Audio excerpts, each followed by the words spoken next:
Nice to see you. Thanks for coming today. I appreciate it very much, and I'm just delighted to be here. How many of you have never seen me before? This is your first time. Wow, everybody. I keep thinking I'm famous, but I guess, that settles that. Anyway, nice to see you. I've got some interesting ideas to share with you. If you're ready, say I'm ready. And if you'll take some good notes, I got some lists for you to make that you can take home with you and ponder at later times. Some of the things I want to share with you. I was raised in southwest Idaho. My parents gave me an incredibly excellent start in my life, which I appreciated very much. But I quit school at age 19, unfortunately. My reasoning was, I'm smart enough to get a job. How much smarter do you need to be? And with that shallow thinking, I quit school, age 19, and got a job, went to work. A little while later, got married, started a little family, and I'm struggling and, trying to do my best. But it seems like each year I'm falling just a little bit further behind. Finally, age 25. The climax of my sort of weariness with where I was, not doing as well as I thought I should, I hear a knock on my door, and I happen to be home alone. When I opened the door, there was a little Girl Scout about this tall selling Girl Scout cookies. And she gave me the finest sales presentation I've ever heard. Girl Scouts around the world, no better organization.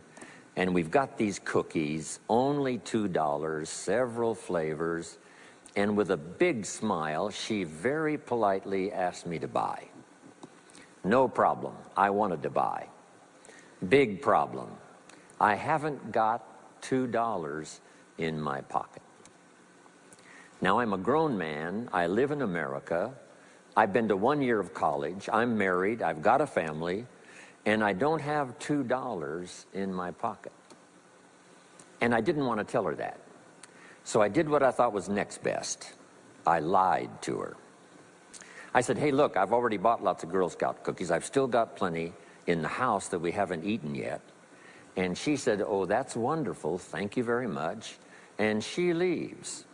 When she leaves, I say to myself, I don't want to live like this anymore. I mean, how low can you get lying to a Girl Scout? I mean, that's about as low as you can go. But I promised myself that day I was going to start my search of finding opportunity, finding somebody who could teach me and coach me on doing much better for myself and for my family and for my future. And shortly after that, I met a most extraordinary man, very wealthy, but a friend of mine said, you got to meet this man. He's rich, but he's easy to talk to. He's got a unique philosophy of business and life.